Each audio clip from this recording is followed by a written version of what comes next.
This time when I woke up, the pain had doubled, and I could barely stand. I started screaming when my dad came running over. I tried to tell him to take me to the hospital, but all he kept saying was that it must be a pulled muscle, and I should wait it out. But it didn't feel like a pulled muscle at all. September 1st should have been a day for celebration because my cousin was getting married. But for me, it was the worst. My brother, my father, and I were traveling to the wedding when I started to feel an awful pain in my abdomen. At first I thought it was back pain from the long drive and that I just needed to stretch. But when I got out of the car, the pain didn't go away. Even when I tried to lay down on the car seat, the pain just kept getting worse. It hurt so badly that I couldn't move at all. As soon as I tried to sit up in the car, a sharp pain shot through my stomach. I couldn't do anything except try to breathe through the pain, but it only made it worse. For the first time, I felt paralyzed. I needed to get to my cousin's wedding, but I couldn't even move. My brother rushed me to the hotel, where I laid on the bed as I cried out in pain. I ended up missing the whole ceremony, and I hated how bad I felt. I didn't want to seem disrespectful, so I tried to drag myself up, but it was useless. I ended up taking painkillers to help numb the pain. After a couple of hours, I felt good enough to join the celebration. I slowly dragged my body off the couch and called my brother to come get me. As I waited for him to come back, I went into the bathroom and wiped my tear-stained face. The painkillers had finally kicked in completely, and I no longer felt anything, so I joined the reception and had dinner with everyone. I tried my best to enjoy the party, which wasn't hard because I loved dancing, so when they turned on the music, I ended up partying the whole night through. Around midnight, it was time to go. I hadn't stopped dancing for about 3 hours straight, but the moment I stood still, the horrible stabbing pain in my abdomen was back. My father had been drinking, so we had to get a ride home from a friend. The whole 45-minute drive, I was suffering horribly and just wanted to fall asleep, but my pain didn't stop. By the time we finally got home, I was too tired to even take my sweaty clothes off, so I flung off my shoes and turned on my fan and went to sleep. But just 30 minutes later, I woke up to something in my throat. It was my dinner, and it was coming up fast. I quickly sat up in my bed as I held my throat and spewed all over my room. I wanted to cry from the pain, but I couldn't do anything except try to keep my vomit down. I really didn't want to worry my dad, so I tried to be quiet while I cleaned up the floor and walls by myself, with vomit all over my top. After I finished cleaning, I put my clothes in the wash, grabbed my PJs, and tried to go back to sleep. This time, when I woke up, the pain had doubled, and I could barely stand. I started screaming when my dad came running over. I tried to tell him to take me to the hospital, but all he kept saying was that it was a pulled muscle and I should wait it out. It didn't feel like a pulled muscle, but my dad wouldn't listen to me, and honestly, I was in too much pain to argue with him. So I tried to just get through it. Then things only got worse. After 5 bedridden hours, my father finally took me to the hospital. I inched myself to the car and laid down in the back. I frequently had to open my eyes and look at the seat to prove to myself I wasn't falling, because it felt like the whole world was being spun around.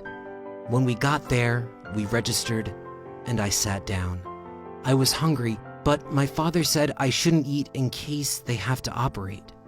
I waited for a long time, and the first thing they did was give me an IV bag, so I could still get some fluids in. The doctors asked me all my symptoms. I had all the symptoms of an infection of something in my abdomen: fever, abdominal pain, and vomiting. But there was still a lot of diagnosis possible. Therefore, they did an ultrasound and checked my blood and urine levels. By the end of the night, I felt horrible, switching between boiling lava and Arctic tundra temperatures. Around midnight, they finally diagnosed me with acute appendicitis. What? The doctors explained that this meant the appendix, a small worm-like attachment of your large intestine, is infected. There was nothing I had done to cause this. It can happen to anyone. Just bad luck that something closes the appendix off, and then the bacteria in your intestine start an infection which can spread to your whole belly. Back in the days before modern medicine, people died from this spreading infection.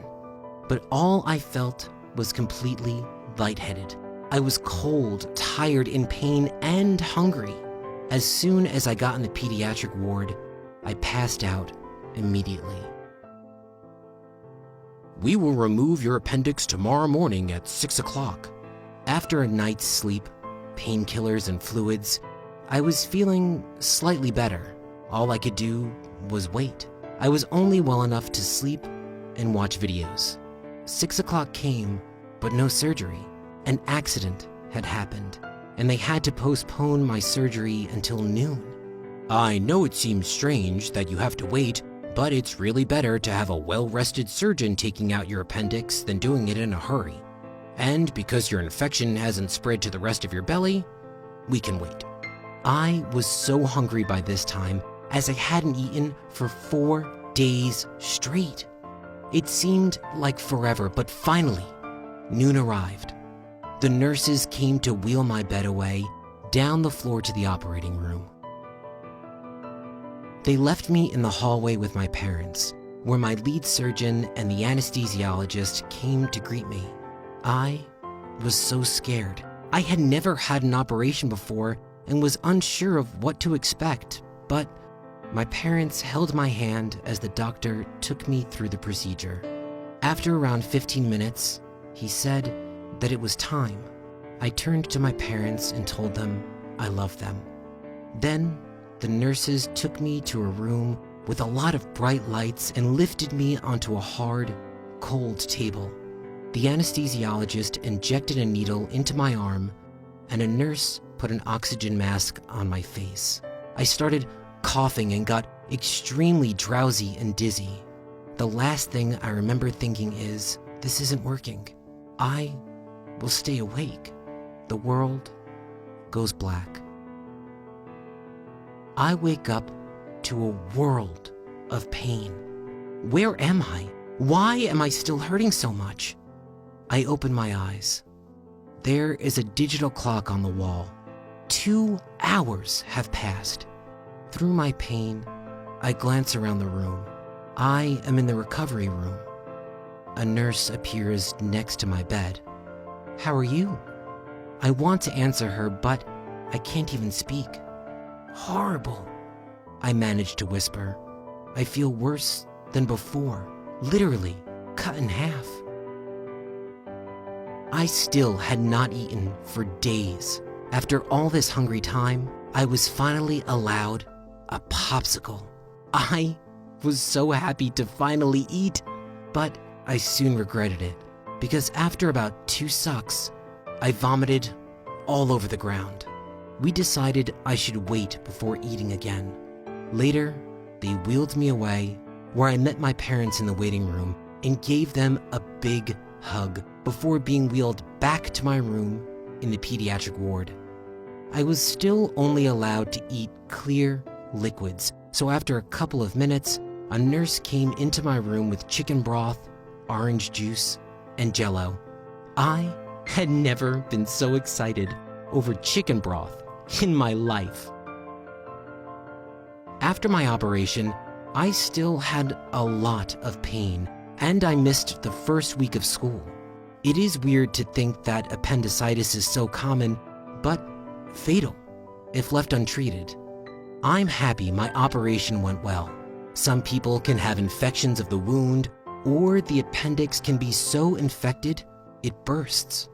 So I was lucky. After all that, we caught mine in time. Thinking back, I realize I couldn't have gotten through it without my terrific family by my side. I like to think all that struggle made me a much stronger human being in the end.